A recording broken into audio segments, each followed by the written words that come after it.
Les jointures externes, nous allons aborder maintenant les jointures réflexives, un cas très particulier, tellement particulier que nous allons le voir avec une nouvelle table. J'ai créé ici une table employée tout à fait particulière. Je la mets en pièce jointe pour que vous puissiez la télécharger via un fichier SQL. Regardez comment elle est faite. Il n'y a plus de notion de service ici, il n'y a que des employés et des directeurs. Mais tous réunis en une seule table. Je vous le dis, c'est un cas très particulier, mais il est possible qu'un jour vous soyez confronté à ce type de cas et une jointure réflexive va vous permettre de faire les sélections que vous souhaitez. D'abord, la clé primaire, ID employé. Rien de spécial, on va tout simplement de 1 à 7. Voilà, c'est une clé primaire classique.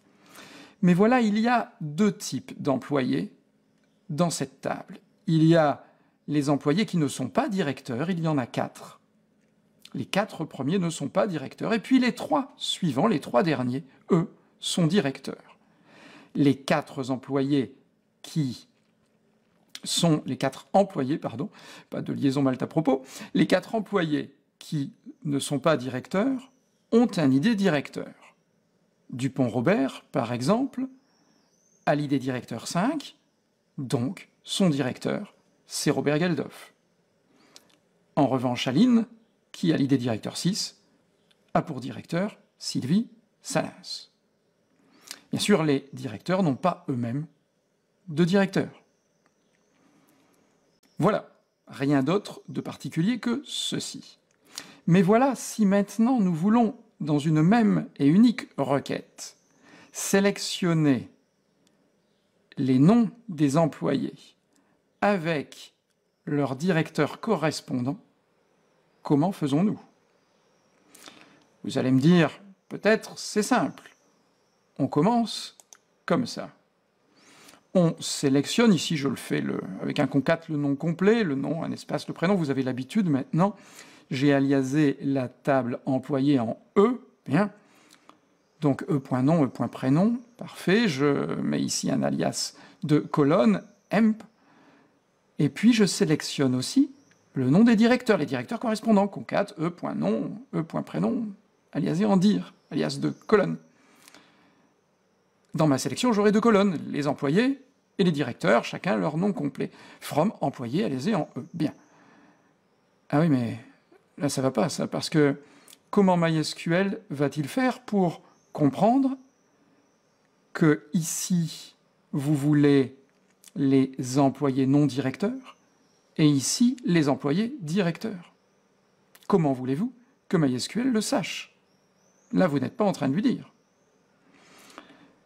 Alors, vous avez peut-être l'idée d'employer un where.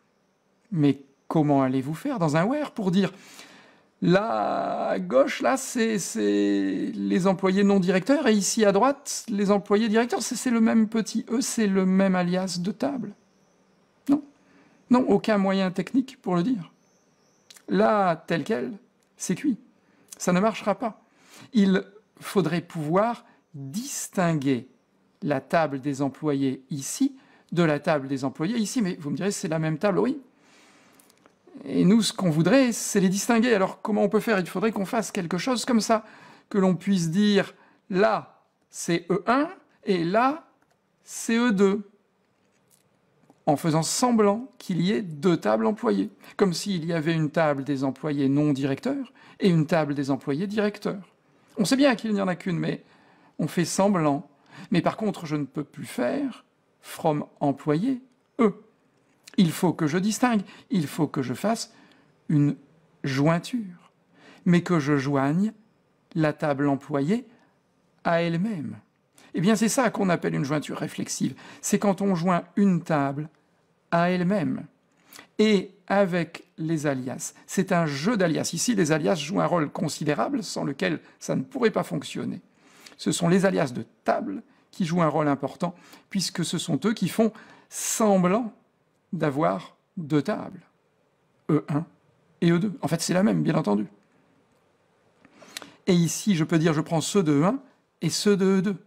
Ah ben là, on s'approche de la vérité, il n'y a plus qu'une chose à faire, c'est une condition de jointure pour qu'on ait les bons directeurs avec les bons non-directeurs, avec les bons employés. Eh bien, la voilà, ma condition de jointure. On E1.id directeur égale E2 point ID employé. Que les employés ici, leur ID directeur, soit l'ID employé de ceci. Que les ID directeurs de l'un, des uns, soient les ID employés des autres. Que les ID directeurs des uns soient les ID employés des autres. Ça y est, nous l'avons. Ici, je ne peux pas utiliser using, hein, parce que pour utiliser using, il faudrait que ce soit la même colonne des deux côtés, ce qui n'est pas le cas. D'un côté, c'est ID directeur, de l'autre côté, c'est ID employé. Je ne peux pas utiliser using, je suis obligé d'utiliser une bonne vieille syntaxe, une bonne vieille condition de jointure. Et que je mette un on ou un where, ce serait exactement le même résultat. Si j'exécute cette requête de jointure réflexive, eh bien, j'obtiens bien les 4 non-directeurs avec leur directeur correspondant.